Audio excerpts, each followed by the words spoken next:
day in sunny Manchester, in sunny lockdown. Driving once again. This time I'm off to go and get my prescriptions and post the form off.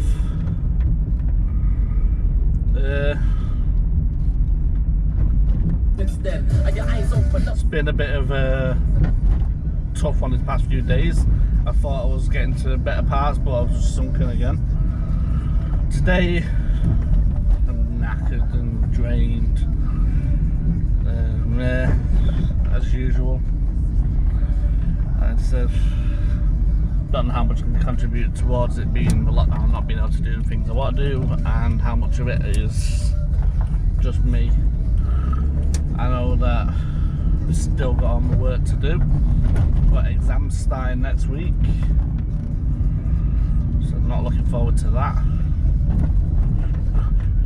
In my house full, 7 of us, 6 females, me and 6 females, and I've got to find somewhere to do a 2.5 hour exam. Well, to do, I think it's 3 or 4 2.5 hour exams in peace and quiet. Once I start it, can't be paused or anything like that. I've got to find a way of doing it. Now I have no idea how, where or whatever is going to happen, but I've got to do it. I'm going to get the quiet time, don't know.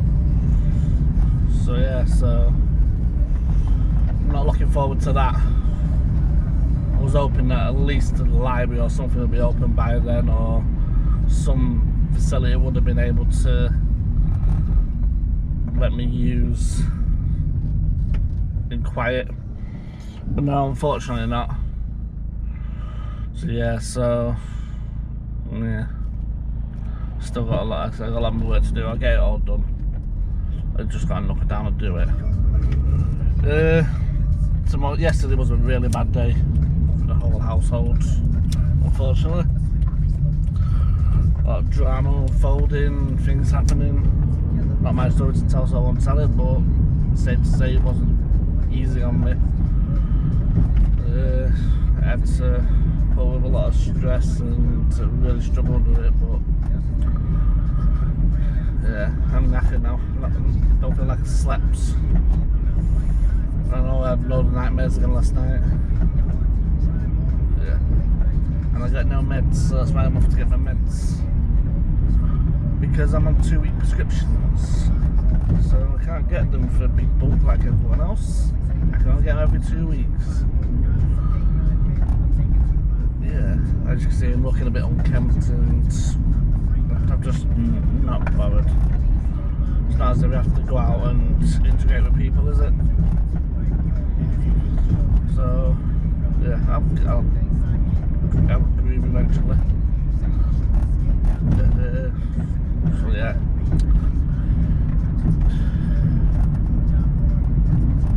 I don't even know what to say. I'd say go get my meds. I know I've said that already, but I've also got to send off a form for PIP. Now, I've been claiming PIP. I did a video about PIP and the SA and my fight with it all a while back, a few years back. Still fighting with them because the hidden condition, mental health, and the fact that I don't go ripping up places and causing trouble and lashing out hospitals, etc., doesn't deem me as needing assistance. I don't know if anyone's ever noticed this, but unless you go kicking and screaming and shouting and making out like you've got all these problems, etc.,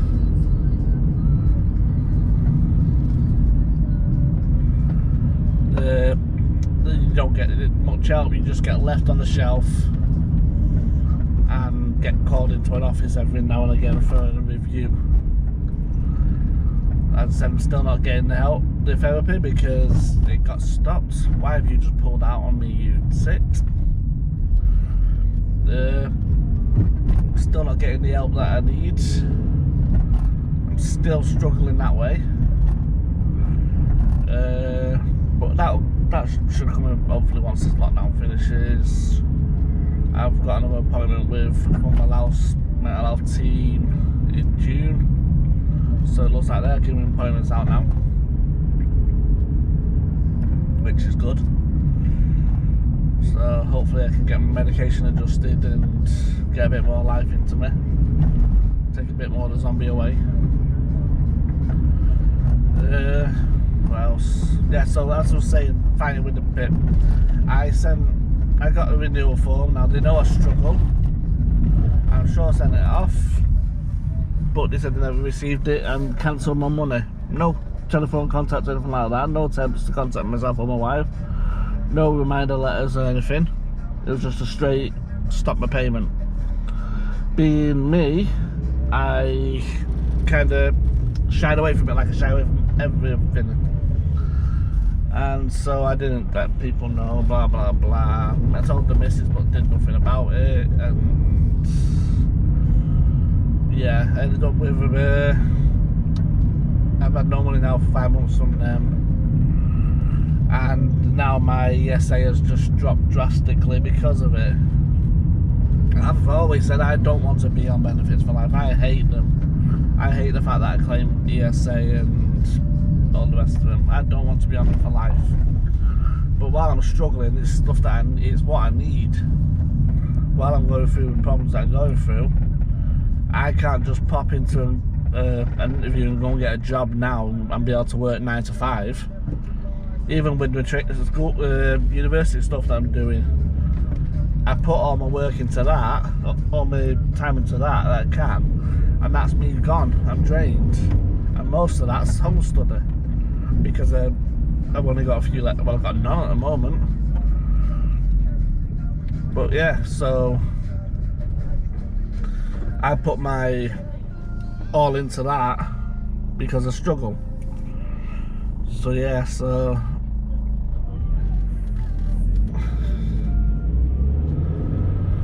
now I'm having to go and get the form sent again with my medical evidence again, and hopefully get it all sorted and get all the money back done. And with everyone working from home, in regards to the DWP, ESA, all the rest of them, I'm not exactly getting the help that I need that side, because they don't put notes on and they're not exactly got a manager breathing down the neck to tell them to do stuff right. So when you try and get some help off them, you just get them scratching heads and not knowing what's going on. So yeah, I've got a nice big file to post now, and hopefully that'll get to them. Anyway, we'll go in the chemist and I will carry on this video when I come back out. So I've got my prescription, but the post office is shut, so now I've got to go and find an open post office. For some reason they're closing early. So yeah, so they closed up at 2 o'clock. So now I've got to go find an open one. Yeah, as I was saying, I did send this stuff off to PIP. I'm sending them my full medical details because I'm sick of them arguing with me when I tell them the details behind my problems.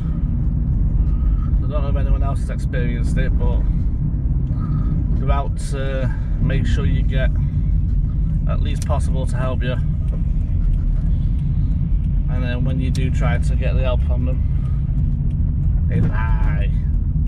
So hopefully I might have to get treated with some dignity up on this one. I'm not looking forward to it. I have to go for another meeting.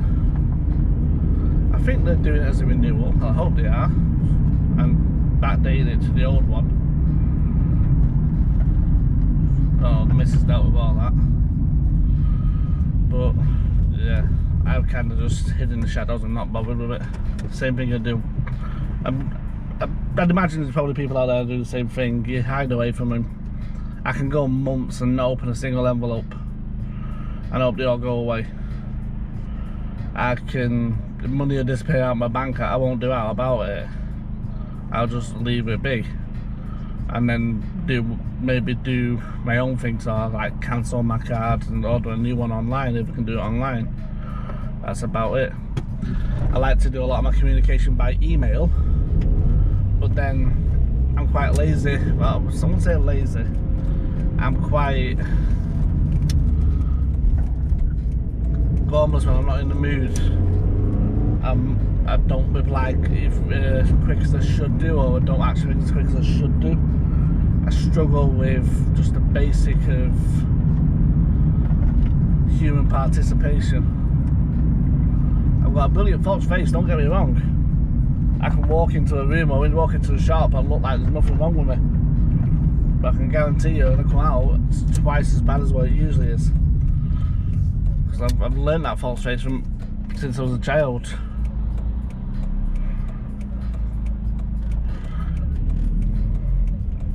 And it's something that I've grown accustomed to, and I know how to use to my advantage. I said I'd do it in the work every day. I used to go in with my false face on, get through the day, speak to the people that I had to speak to, go home, and then just hope them to kill up and die. Until it got too much for me, and I couldn't hide that face no more. And now, like I said, I'm doing these videos now so that I don't have to hide that face, so I can be me. I don't care how I get judged. I know I keep saying this, but I don't care how I get judged, because at the end of the day, this is who I am, and it's never going to change. So I'd rather tell my story. Now, I know I was talking last time about stigma, and I was talking about my children. I said there's a big in-depth story to my children, but obviously I touched on relationships. Now, relationships to me are hit and miss at best. Up until recently, even now, it's still a fluctuation of emotions and confusion and all that malarkey. So I will explain all that. I want to talk about all that, and express why I have the complications that I do. Ooh, let's just park here. Oh wow, look at that queue for the post office. Where's another post office?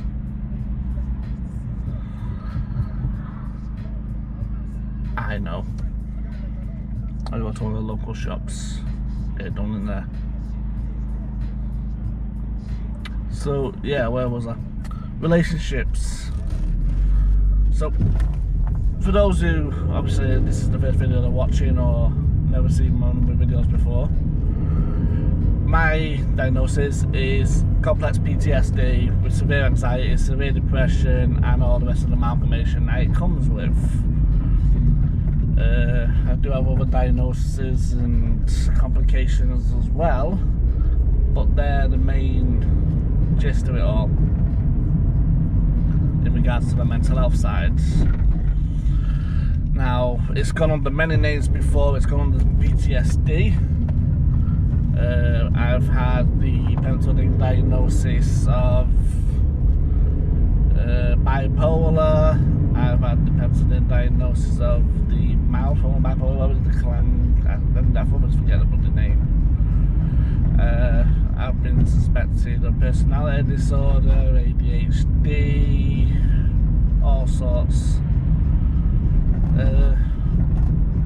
But never got far enough in order to get a proper diagnosis, and never opened up enough to get a proper diagnosis. As many people who will know mental health knows that all of them mentioned and many more have crossover symptoms and crossover telltales as to what they could be. So the diagnoses are sketchy at best. But because I've now spoken about everything that's happened and been truthful and everything's come to light, that's the title I've got now, and that's the title I've got for the rest of my life. unless someone else comes out with a new idea. Who knows, maybe one of my peers at university might come up with a new fangled name for it. But yeah, so that's obviously my mental health. That isn't, as most people like to believe, down to armed forces. It's actually through childhood trauma. It's through mental, physical abuse at home, and sexual and physical abuse by a family friend. I don't care. I'll talk about this now. I know the world is still a judgmental world, but I don't care. I talk about this because people need to realise that it is happening. It has happened. It does happen. Not just to girls, females. It also happens to males, and it is a big problem. And it is also the reason why a lot of males suffer the way they do. So that's why I talk about it. I also talk about it so that people can understand that they're not alone, and that obviously what they're feeling isn't wrong. It's actually just the way they're thinking. So yeah, so I'm kind of digressing a bit. So relationships. Now, like I said, I'm studying psychology, and I've read the textbooks about maternal deprivation and not being loved by family members can have a knock on in life, and obviously everyone's different theories. And you know what? They're true. A lot of them are true. Whether they talk about their theories from personal experience or whether they talk about them from clinical experience, obviously it depends, but the big lack of maternal deprivation, the big lack of maternal love. Obviously, rejected by my mother, beaten by my stepfather, beaten by my mother, beaten by anyone else who wanted to come in the house and do so, locked in rooms, locked in the house, left alone, beaten by my sisters, mentally abused, bullied throughout my life, you name it. It's all amalgamated to what you see today. What I am today and how I am today comes despite all of that. And I'm proud to say that. Comes despite all the issues that I've gone under, I've experienced, and all the things that I've gone through. I'll make that perfectly clear, because there is no way that influenced how I am today. Because by rights,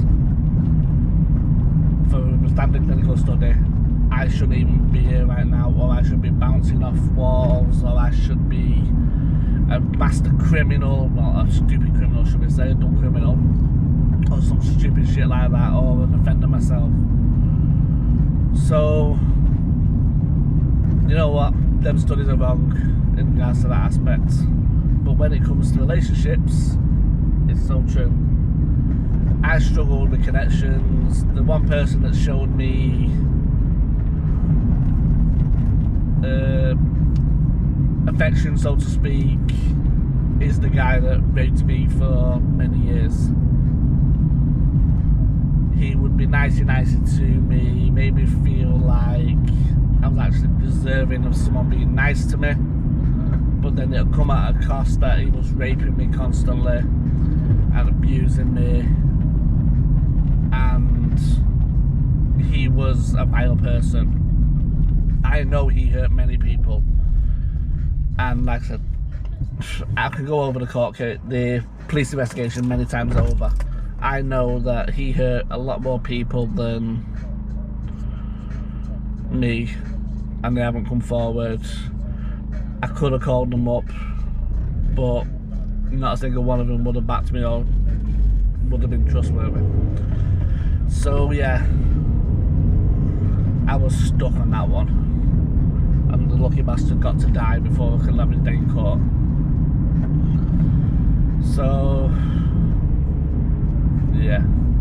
But anyway, like I said, all of that lack of love and affection as a child resulted in me not knowing how to love and show affection. I still struggle to this day with my children, let alone relationship status.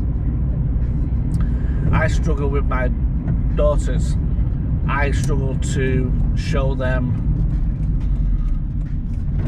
Jesus, that was a stupid maneuver, man. What was that about? I struggle to show them any form of affection without feeling extremely uncomfortable. I don't hug that well. I'm quite cardboard when I hug anybody, and even my children. I'm quite docile when I do certain things.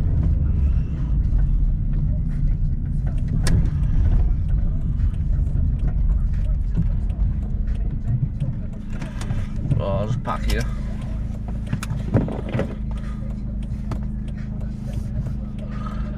I can't park here. I'm going to reverse into there. Because I just realised that there are idiots around here that drive like that.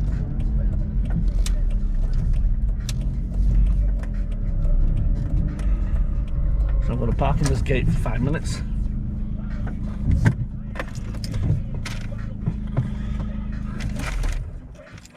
And I'll be back.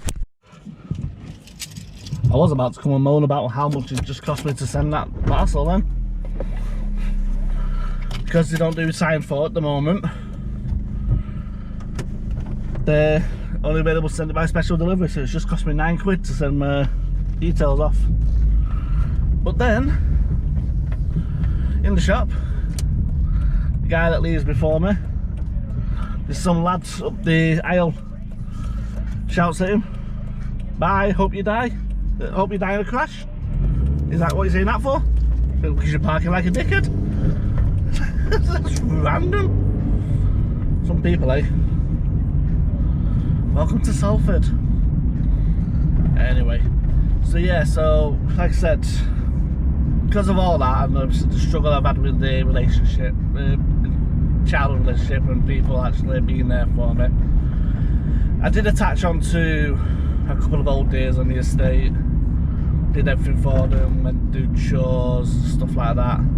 Partially I did all that to get out the house, because one of them would have me stop at hers when the son wasn't there, so she had someone there at night, and another one that would be running to the shops for her constantly, and I didn't mind that, because it got me out of the house, it got me to do these things, and yeah, I kind of did that, because I didn't get on with many people. I still struggle, like I said, with people in general. I have that problem. My first close relationship was with my son's mother, Sam. As an 11-year-old, 10, 11-year-old, I met her then at first. And that's when obviously he started hurting me and doing what he was doing, and I know she was having her own problems as well with her parents, and someone else connected to it all, and obviously that's her story. And we've kind of drifted away, and then when we met back up again, we ended up together kinda. But we were together for a while until she got pregnant, and then she just disappeared one day. Yeah, so I really struggled. That was my first love. I said that last time. That's my first love, and I struggled because the way she treated, the way she acted, and then she abandoned. I really struggled with that, and the things she did afterwards, I struggled with that too. After there, as soon as I was old enough, I did a flip. I disappeared and I moved up to Blackpool. I got friendly with a lass up there, but I was probably a very rigid person and not able to pin down, and I probably could have, if I wanted to, settle down and stay up there, etc., but I didn't. And it's a shame because I really like the girl. But instead I just kept on destroying it. And destroying any chance I had of even talking to her. So yeah, so Bellows up there, he ended up seeing another little bit, last for a while, and it was like a short thing. One of the most interesting weekends of my life ever with her. But yeah, and then I got frightened and I stopped replying to messages and talking and messaging, and it felt like she was obviously, what I know now is looking for a relationship. However, I was afraid, petrified. I didn't know what it was, didn't know what I'd experienced. Why was this person being nice to me? And I panicked and I legged it. And I regret all my actions that I've ever done like that, because it's been really hard for me. Dating a couple of other people between then. Obviously floating about a bit. The one thing obviously I did have, there was an amazing lady in America, an amazing girl in America. We constantly talked to each other, on the phone to each other for days on end. Yeah, like, as we wake up in the morning we're talking and go to bed at night talking and spend a lot of time obviously just chatting about random stuff and playing games and stuff like that. And I love it to bits. And she helped me to keep sane.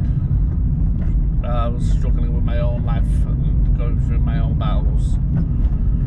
I was, I went through a lot of troubles back during that time. Then, like I said, I had a couple of sketchy relationships. And I mean sketchy. I need it. Yeah, I had a couple of sketchy relationships, and probably shouldn't have had them because I wasn't in any place in a relationship, but I was trying to be normal. Now, I'm sure many people can relate to that, trying to be normal. Get over. That's some crazy drivers. I'm telling you, this lockdown is bringing out some idiots. Everyone thinks it's a bloody racetrack and drives fast on the roads, and they're just driving like idiots, like they don't know where they're going. But yeah, so I struggled with that. Then comes along Katie's mother. Now Katie's mother is a bit of a sadistic one, and once she tries to get a clause in someone, she will try her hardest. And she wasn't happy that obviously that I wasn't the type of person to settle down and have a relationship with, because she wanted that with me, and obviously I didn't want that with her. She got caught pregnant and tried to pin me down, and it didn't work. And like I said, I was just, about that time I was going through a stage where I was drinking constantly, and I was taking non-prescribed medication out of the view of people, and I was a secret little addict. I was really struggling at that time, and yeah, a lot of things I hid from people. Don't know whether they ever knew, but they never said out. So yeah, so I said that's where every single encounter, obviously it's affecting me, affecting my confidence, affecting my emotion, but I've never known what to do. I still don't know what to do with relationships. I struggle. I go through every day with a fight, and just trying to get through the day and to understand what a relationship should be, because everyone telling me how nice I am, how amazing I am, how I'm a good person to be around, etc. But I feel like if I'm not making someone happy, then I'm the cause of their problem. and I have to make them happy in order to not be the cause of the problem, which is a big struggle for me.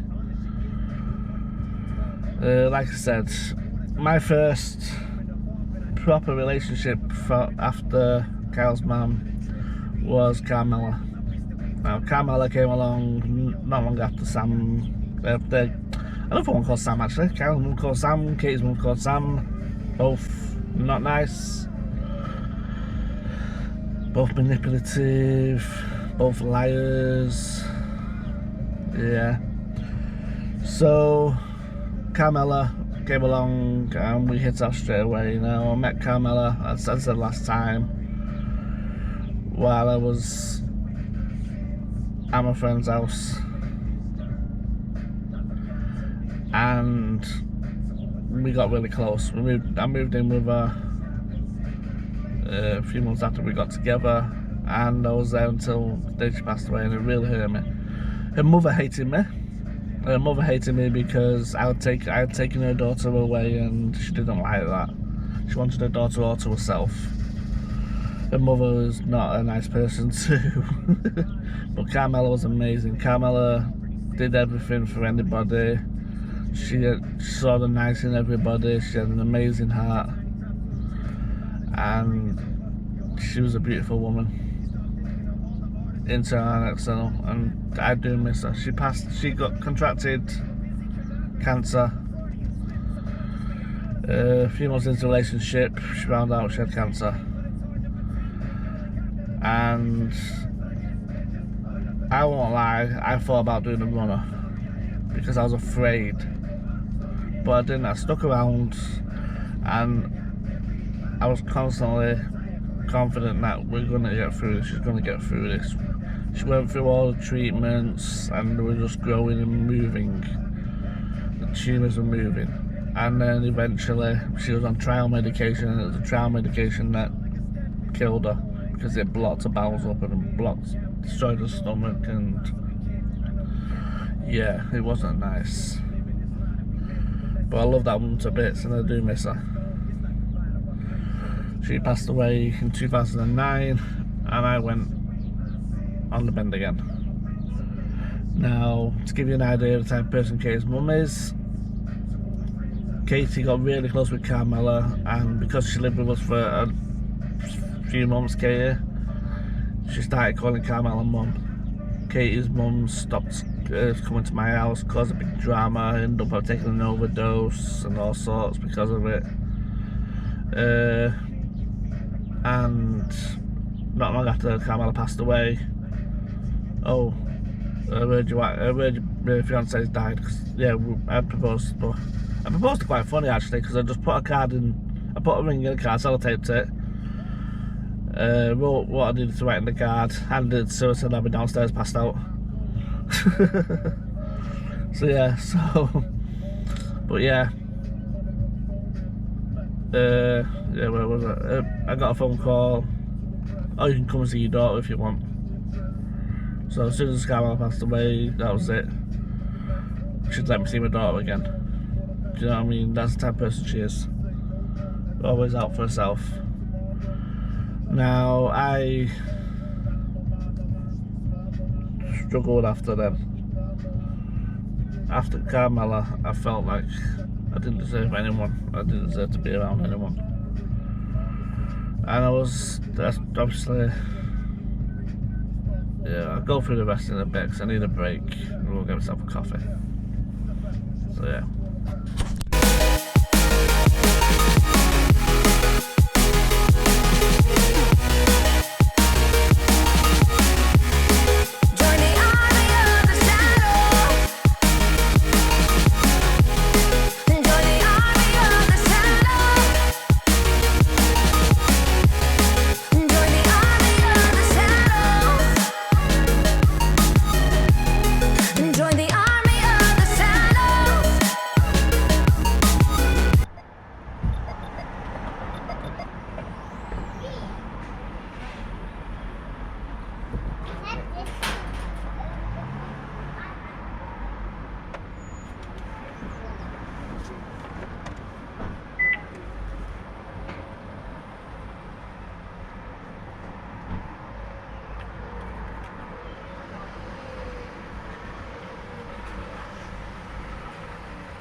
Tesco's open at midnight.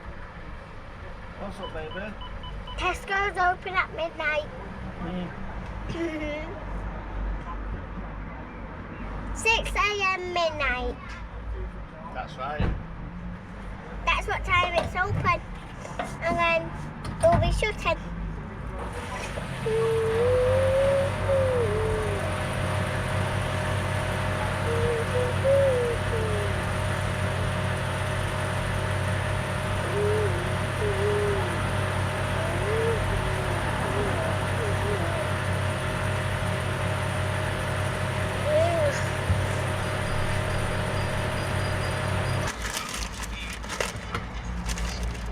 Smells like gas.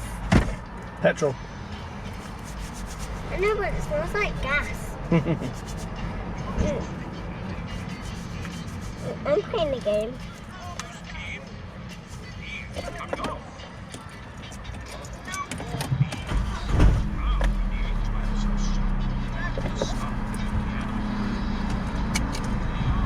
Ready? Yeah.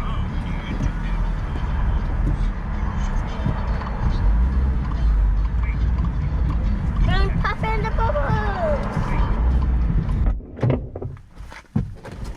Oh, it's bloody freezing.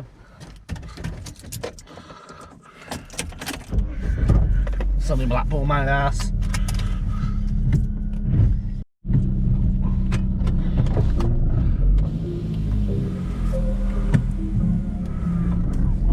Take the scene that we were home.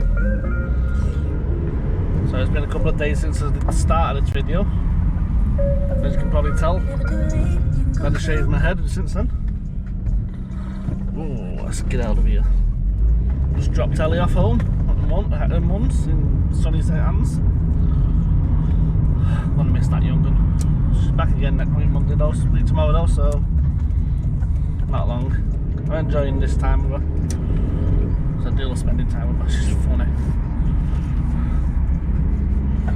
But I was talking about relationships, so let's carry on. So I was talking about Carmela. Carmela, as I've touched on already, was probably the first proper relationship that I'd had. I said, obviously I'd explained I dated kind of from there up till that point, but not properly and got deep into things. When things started getting interesting or relationships started getting serious, I did the usual thing of destroying it or backing away, because I've never experienced proper relationships and I don't think I could tell you what a proper relationship is now. But yeah, so I said Carmela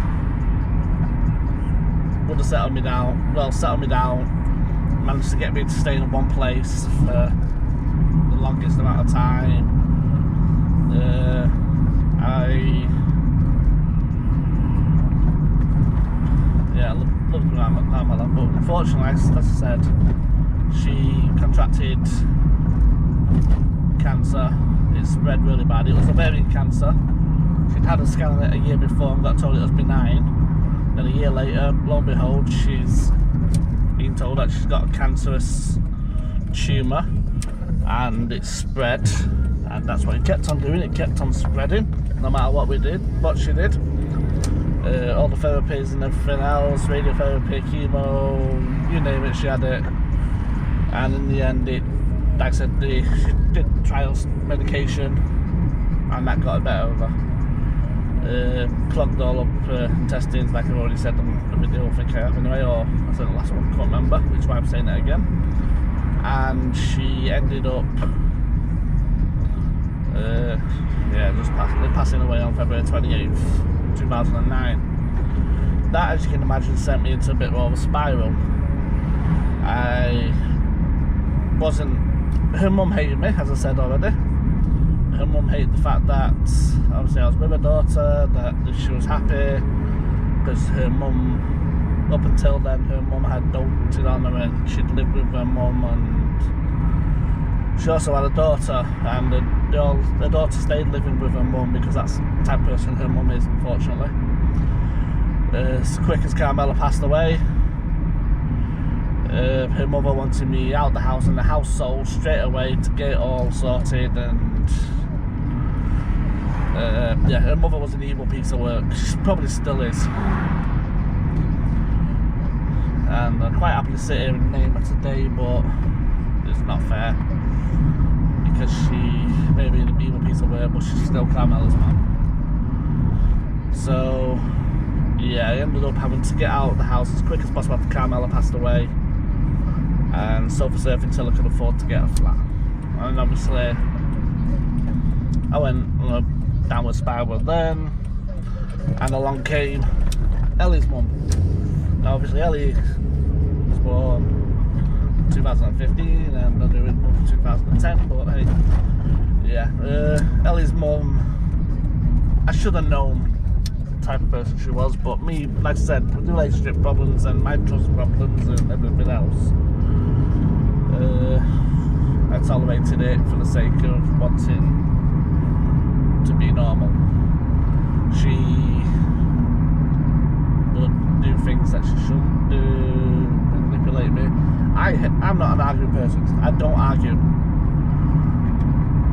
When I need to, I will be precise to the point, and I can dominate quite easy. But I don't like arguing. I don't like domestics, full stop. But she liked to argue for the sake of it and would try to get me to argue, to a point where I'd have to go out of the house. Seems to be common with a lot of women, that, but hey.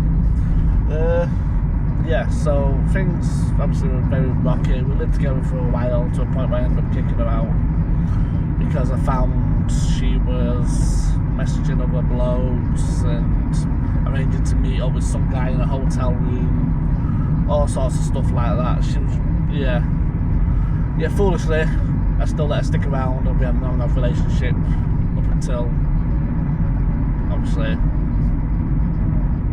when she got pregnant with Ella in 2014. Like I said, I did have other relationships on and off.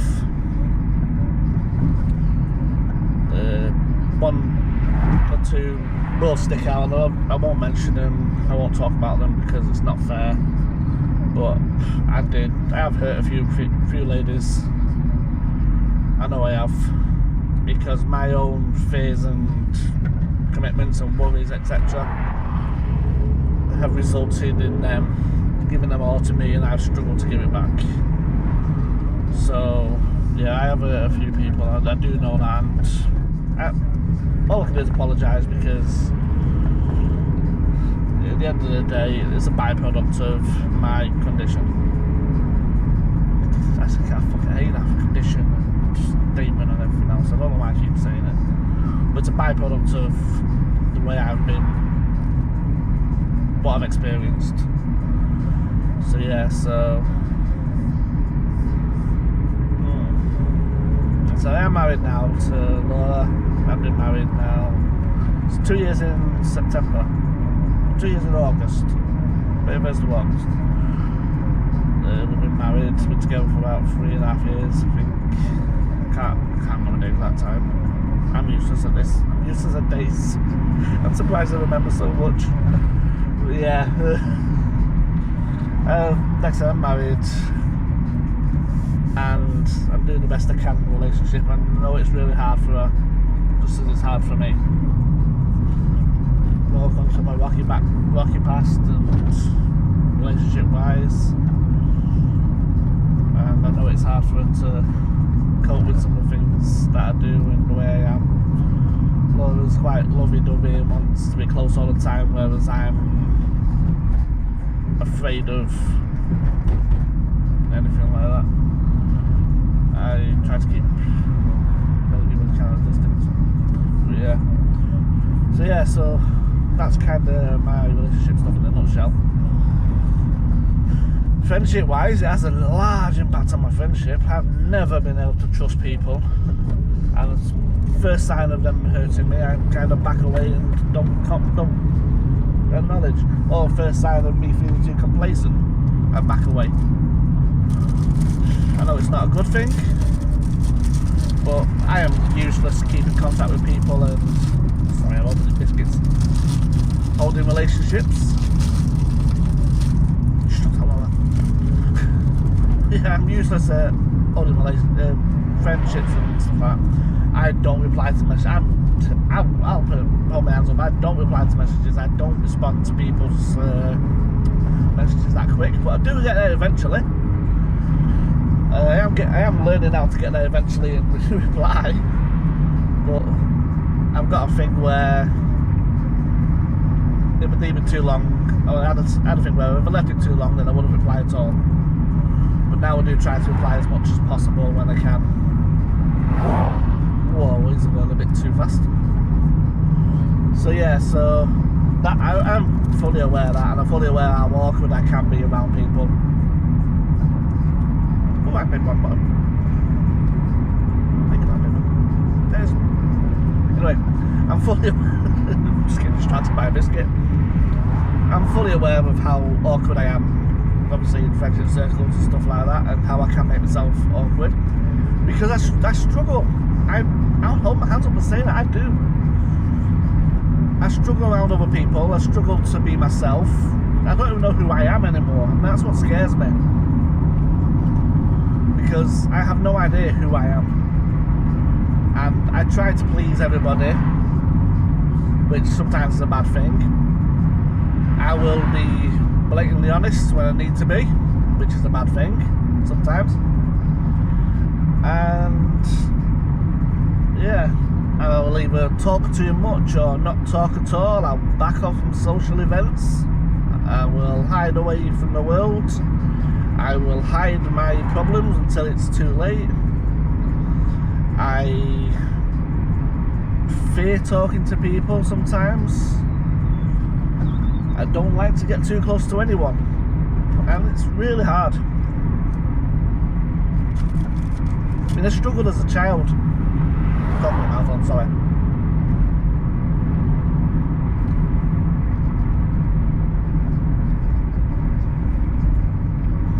Maybe I should have waited until the video's recording, and then I did something. I struggled as a child. I mean, it's understandable. I got bullied from as young as I can remember, physically and mentally. The whole neighbourhood knew us as the pauper family who they had to feel sorry for. I struggled with friends around the estate and stuff like that. I struggled to talk to people. I had no confidence. When I did talk to people, they'd soon get to know who I am and well, who my family were. And that was it, I was outcast again. Primary school, I wasn't too bad because I had the stature to defend myself. When I was in high school, I stopped going. So, yeah, I've still got the big stature in primary school. I mean, I'm not big like I am now. I know I'm overweight.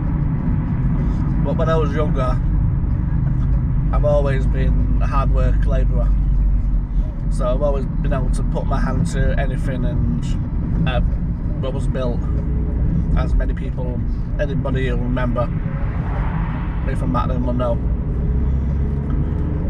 I was, what else am I doing then? Somebody's just distracted. So yeah, so I was built. But then when I went to high school, for some reason I stopped growing. Probably because of everything that was going through and all the shite, and there's probably many reasons why I stopped growing. I stopped growing, and everyone started getting bigger than me then. But up until then, I could hold my own. Well, I still can. I learned now that to hold my own, but that's how it is. But yeah, I went through high school, like I said, being the poor lad from the poor estate, and being the punching bag for anyone who felt like it. And then I'd go home and I'd be a punching bag for my stepfather and my mum. And then I'd go out on the streets and I'd be a punching bag for everyone else. So I hid myself away. I didn't know how to deal with people. I always thought that, and it stuck in my head, that I'm going to get hurt no matter what happens. I can't make friends because it's going to get screwed up. I can't have relationships because they'll get screwed up. it's just a really tough thing, and it's a hard thing to get out of. And this is what I'm concerned about therapy. Because I don't know whether I'm looking for a miracle. I know the question comes, what do you want to get out of it? And you know what, I don't know, because I don't know if I'm looking for a miracle. I'm looking for them to fix what can't be fixed. I don't know. Personally, I think I'd just like to come to terms with everything that's happened, accept it's happened, and live my life going forward. And that's the way I'm working every day. That's why I'm doing these videos. That's why I'm going to university. That's why I'm cracking on the way I am. Because I've lived with this and I've hid it away, and it's come back to haunt me. So I can't exactly say that it's going to go away, can I? Because I thought it had gone away.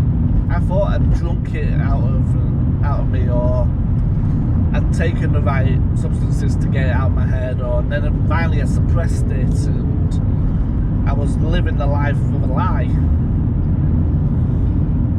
And I know I was living a big lie, because that wasn't me.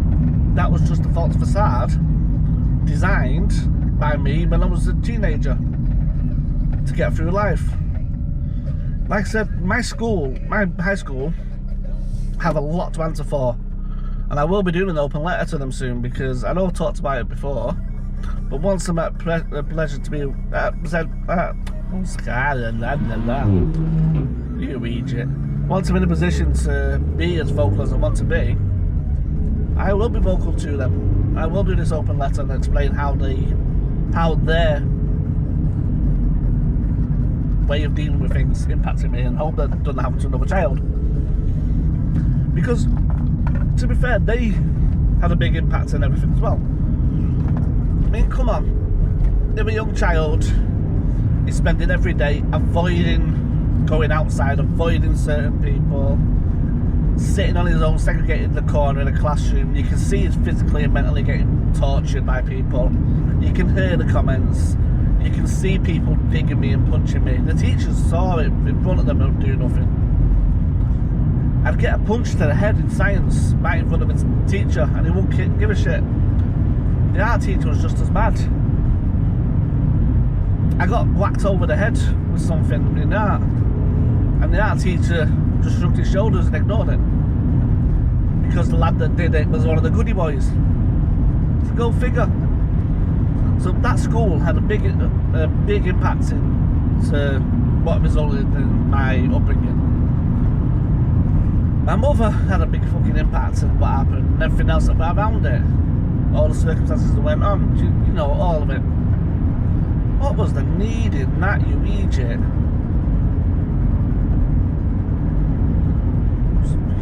Yeah, just if you see the car in front of me, for some reason it's like to speed past me, then all of a sudden just slides in. Go figure. So, like I said, all that had a big impact on me. Why are you slowing down now?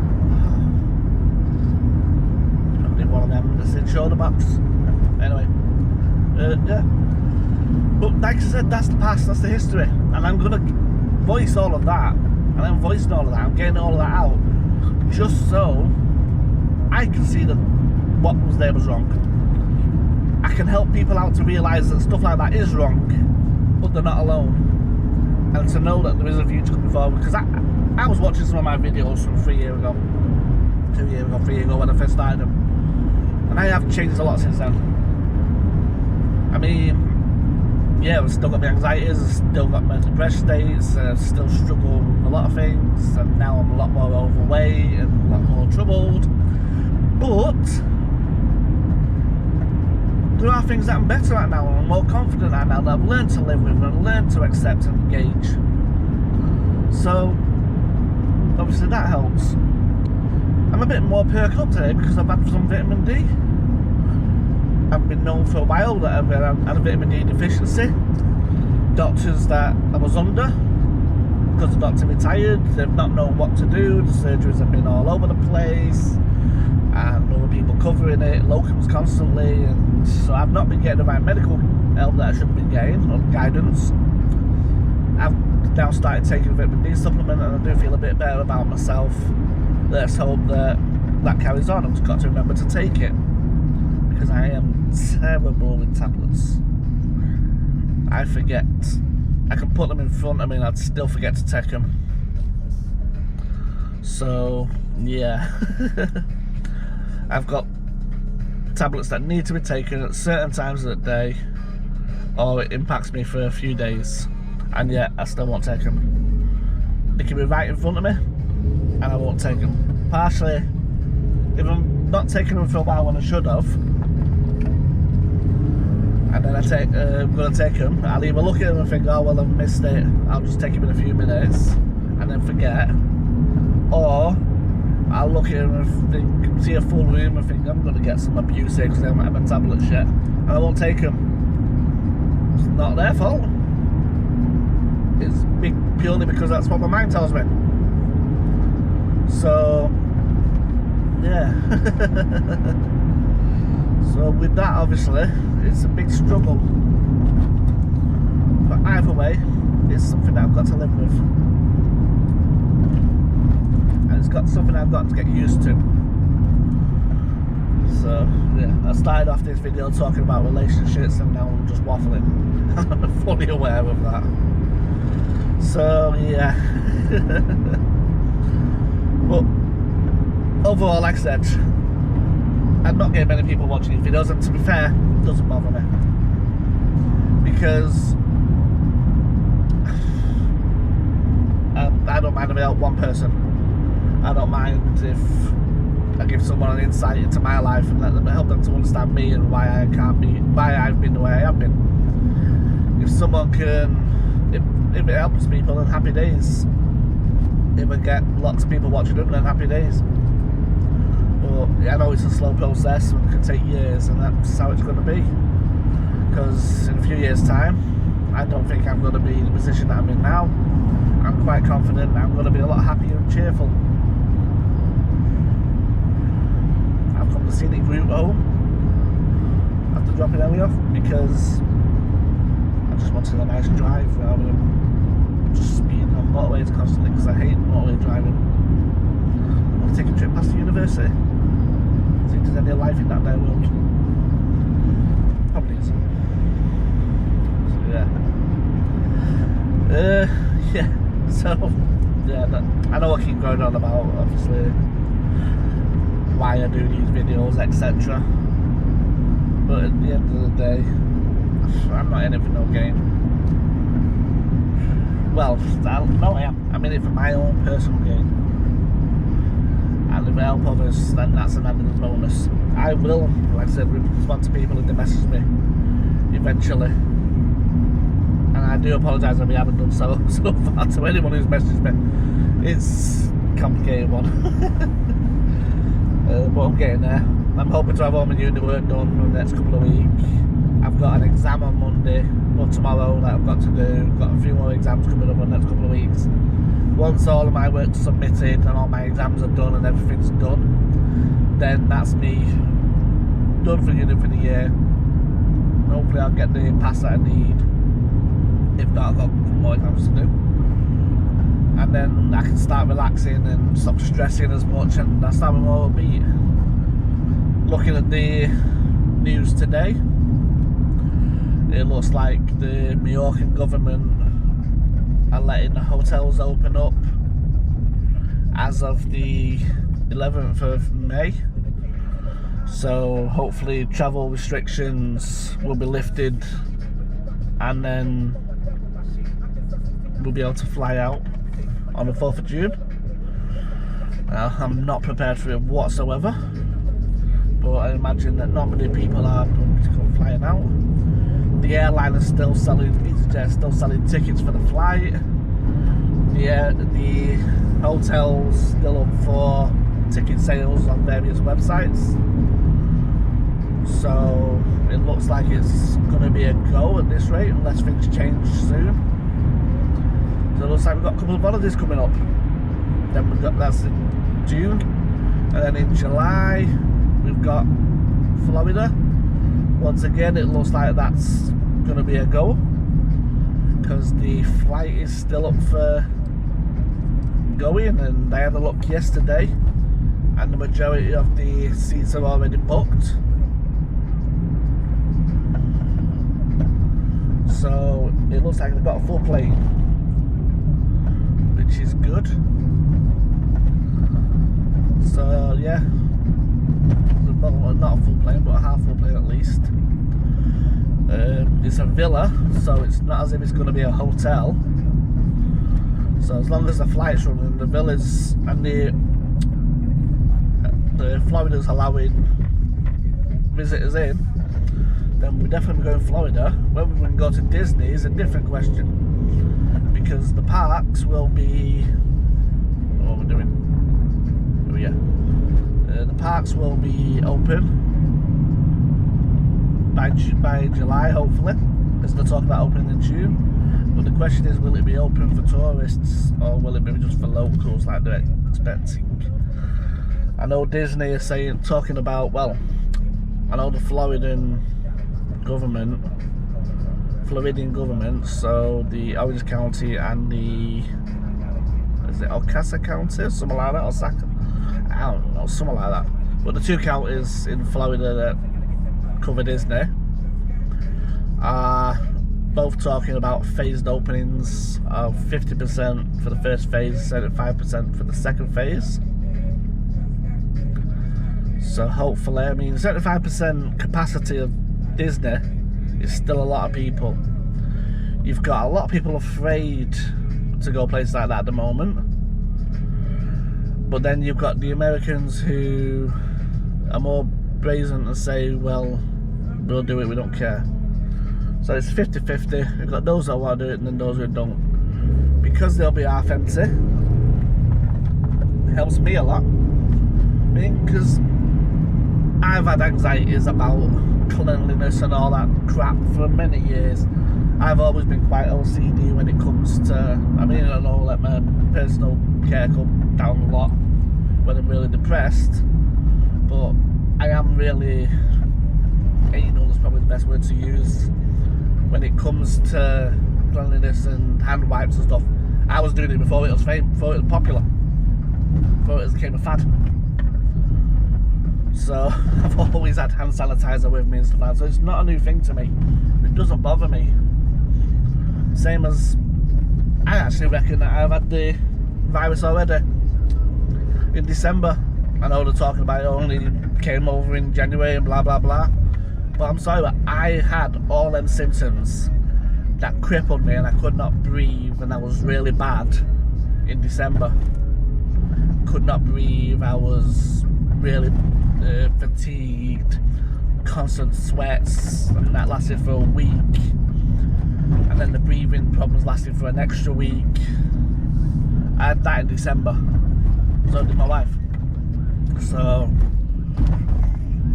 if they actually make a proper test that can test whether you've had it or not, chances are half the country's already had it around that time, because a lot of people are saying that they were really bad in December. So yeah, so like I said, that doesn't faze me, because it is what it is. At the end of the day, it's like any other virus, you can catch it or you can't. I could go to Africa, whether I had the jabs or not, still catch some it. Go to America, get bit by a mosquito and get malaria. There's all sorts you can do. I could get bit by a snake while I'm there, get bit by an alligator while I'm there. I mean, come on. It doesn't bother me. I've feared fear all my life. It's not something that's new to me, so I could go, I'll be quite happy. So yeah, so what I'm hoping for is I do get to go to all of these holidays, and because of the fear, they'll be empty. So half capacity on hotels and half capacity on planes, and half capacity, well, it'd be bad for the airlines, wouldn't it? But half capacity on planes and half capacity in the parks. Oh yeah, sign me up. Definitely.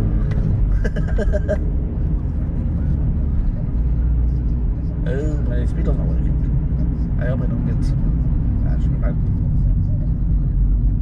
No, you can never see that camera working. Never mind. yeah, so our capacity and stuff like that, I'm looking forward to it.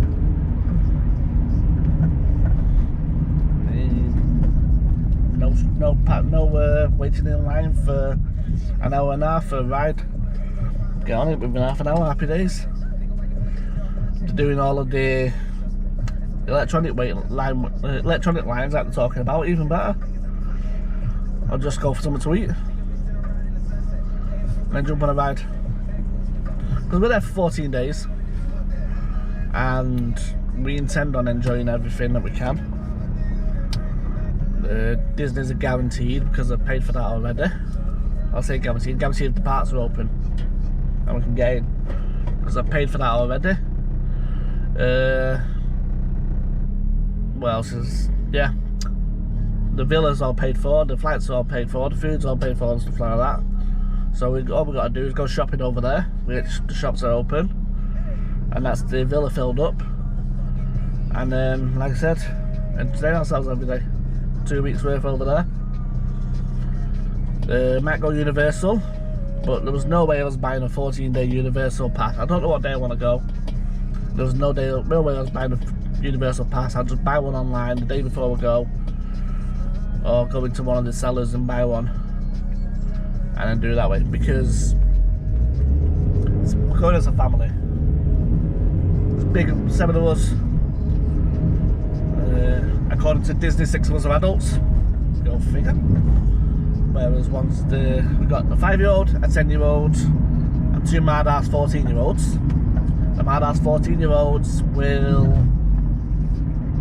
probably not want to go on many big rides because they're afraid of the ones in Blackpool, so they're never going to go on the ones in Universal.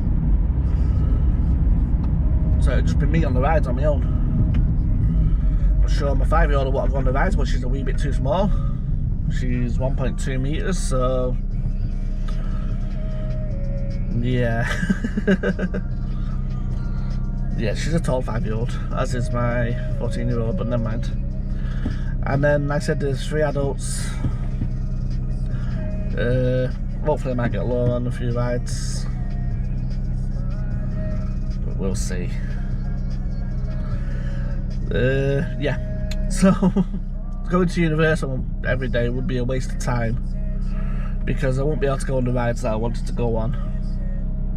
So Universal is just going to be a 1-day thing. We don't need the water park for Universal because we've got the full Disney package, so we've got both their water parks, which I'm hoping are open. At least one of them, at least. Blizzard Beach are open, so I want to go on them slides. Yeah, so it is open and they're open. So yeah, so going to Finger. Ooh, I forgot about this. Must be now just down to work. It's intermittent, it works when it wants to. There's a jiggle in the wheel. So got distracted now. Yeah, that was it. Yes, it's a waste of time. We're going to Universal every day, so we're going on 1 day. I also want to go to the Cove, go and swim with dolphins. Can't afford to take them all on it, so hopefully they don't all want to go. But I'd like to do that, that'd be nice. Swim with sharks or swim with dolphins. Sea life, I don't know. Depends how I feel. Because depends what happens while we're there. Because I do want to go to the Starflyer. That's one thing I definitely want to go to on the Sky Swing, Starflyer thing. That hopefully it'll be open and hopefully I'll be able to go on that. Obviously I want to go to the outlets, because why go America and not go out on the outlets? It's not like British outlets where it's stuff you don't want and it's not marked down that much. It's actually a proper outlet where you get to get loads of things, decent bargains, regular price bargains, but decent bargains nonetheless. So looking forward to that. But yeah, yeah, definitely looking forward to going still, and hopefully it'll all go ahead. I'm confident. I am confident that America's going to go ahead no matter what. I don't believe the studies anymore. I don't watch the news. Well, I do watch the news, but I only watch BBC News. I won't watch Sky because Sky is just nothing but scaremongering and conspiracy. I'm sure many people agree with me with that one. I mean, come on, when reporting the amount of deaths, other news channels tell you, kids now speed up, now that I've gone through all the speed cameras. Other news channels will tell you, oh, there's been 724 more deaths collectively, and it's going down in amount but not too far, and it's on the main curve. And Sky News, oh no, more people died, everyone's dying. Oh, stupid people. But like I said, I'm not bothered, I'm not scared. Things to realise that, yeah, it's an epidemic, it's gone round. They had the epidemic of the TB, they had the epidemic of Spanish flu, they had the epidemic of many gone round over and over again. We had SARS, we had foot and mouth, we had SARS again, we had foot and mouth again. It's always something going to come along. This one's impacting more than most. And I don't know if anyone's noticed, but the more media availability, the more they get impacted. I don't know if that's just me that's noticed that. But because media likes to scare me, as I've just said. But yeah,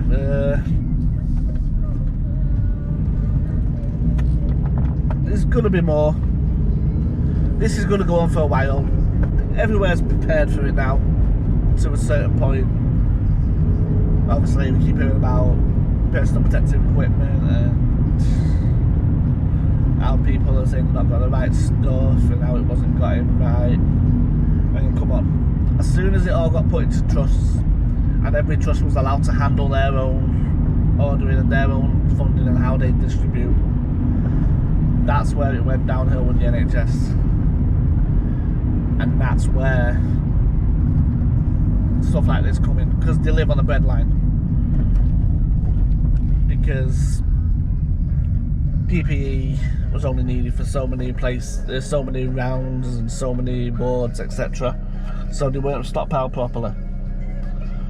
And the stockpiles they were keeping wasn't correct ones, which obviously has been reported in the news and in different various channels and all over the place. And yeah.